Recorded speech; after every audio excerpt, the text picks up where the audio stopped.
Hello. God, I'm pale. Welcome back to another exciting episode about talking about Stoicism. I made it sound really exciting, didn't I? Anyway, sorry, I can't close these blinds any further, so I'm going to be a little, pale there. We were going through the Meditations by Marcus Aurelius, and book 7. I wanted to combine two sections, 56 and 57. Let's start with 56, which is, I think, incredibly powerful, especially given how brief it is. Imagine you are now dead, or had not lived before this moment. Now view the rest of your life as a bonus and live it as nature directs. That's it. Pretty sweet. It sounds a bit macabre, but this is a theme in Marcus Aurelius's writings. And I think this is, although it may sound a bit macabre, I think it's a very good way to look at things.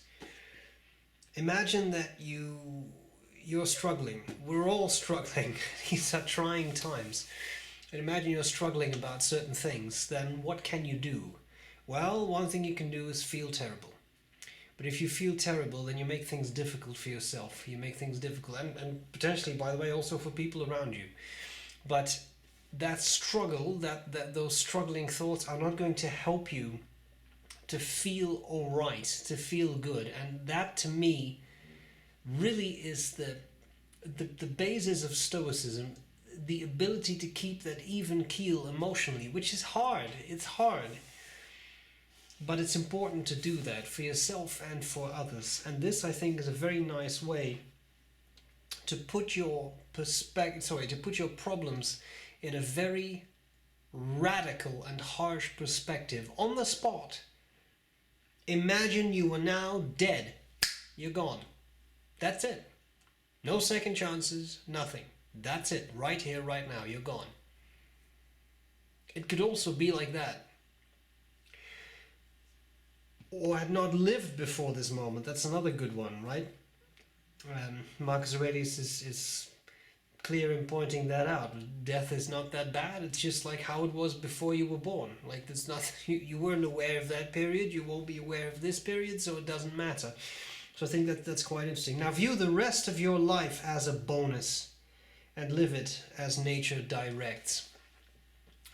So I'm not, because we've had a couple of these. I think recent episodes have been about problems that you may face, and I'm not trying to say that those problems don't matter, right? I've never intended to say that or suggest that. Of course, your problems matter, especially to you, and some problems are more severe than others. This is also absolutely true. There's some things are more severe than others, and everybody faces different things in life, but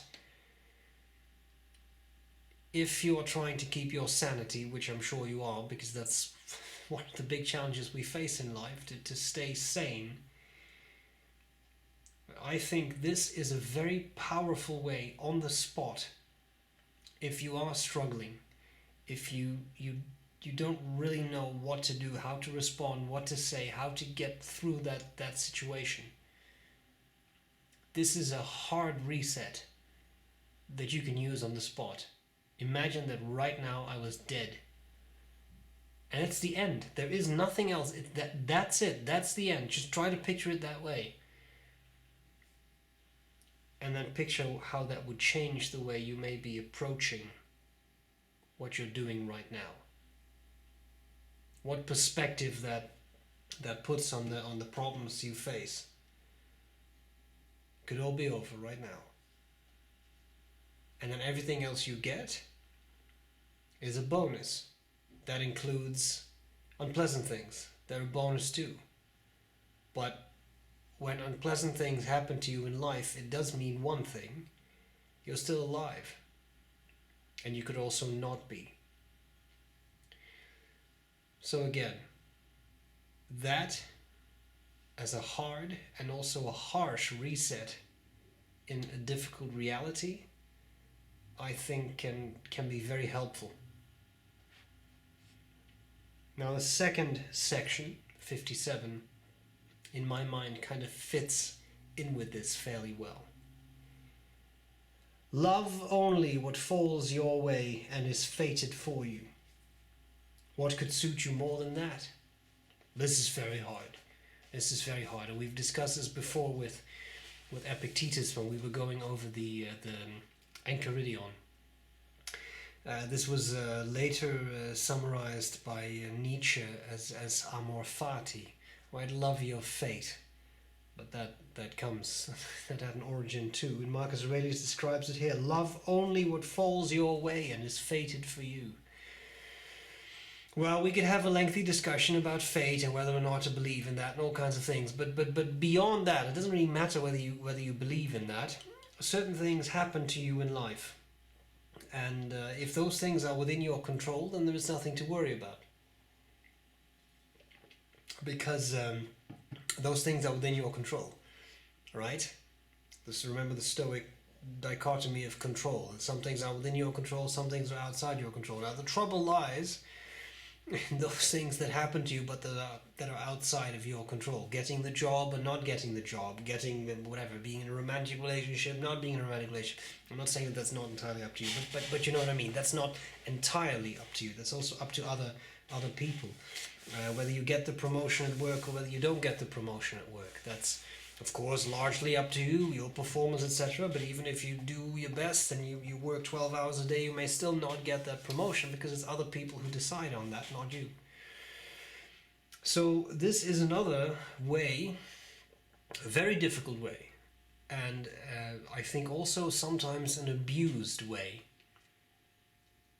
of looking at life, because you have to be careful that this doesn't fall into, well, that's just the way it is. That's what you got what you deserved, right? I don't think that's what Marcus Aurelius is saying. I think what he's saying is things happen to you, and if you get super worked up and excited about those things in a negative sense, then what are you really doing to yourself? Because some things happen to you. Some things that happen to you in life will be pleasant. Some things will be very pleasant. Other things will be unpleasant, and some things will be very unpleasant. But it's unavoidable. And because it is unavoidable, because it is not within your control, getting upset about it is not going to change it. Doing something about it, that may change it, and sometimes it may not. Some things you simply cannot change. But being aware of that, this turns into serenity prayer, right? Of the give me the thing about end of the, you know. That was super clear. I forget because I can't reproduce it from the top of my head, but you know, the like, give me the what is it? The serenity to endure what I cannot change, the courage to change what I can change, and the wisdom to know the difference between the two. Something along those lines. Which is a very, very Stoic way to look at things, right? So, if you can try to do that, if you can try to work on, this has come my way, I accept it, because it has come my way and that's the way it is, some things get much easier. Now, Marcus Aurelius was pretty hardcore in many ways, fairly austere, and well, so he takes it even farther. He says you have to love it, right? Love only what falls your way and is fated for you. No matter what it is, good or bad, it was fated to happen to you, and therefore you may as well love it. Well, I think that's a beautiful way to look at things. I don't know if we can always do that, because there are certain things that happen to us that are so unpleasant that I don't think there is much to love. But at the very least, understanding that it will happen, there's nothing you can do, and that feeling terrible about it or being upset about it or that kind of stuff may simply not make a difference. Now, as I said, one way to abuse this is along the lines of, well, you got what you deserve, right? Another way to abuse this is to say, oh, there's nothing I can do about it. Nothing I can do about it. Nothing I can do. There's nothing I can do. So I may as well, you know, it's just fated. There's nothing I can do about it. Well, this again is a matter of you also have to really think about, is this truly something I cannot do something about? Or is it convenient for me to believe that this is not something I can do anything about? Because those are two different things.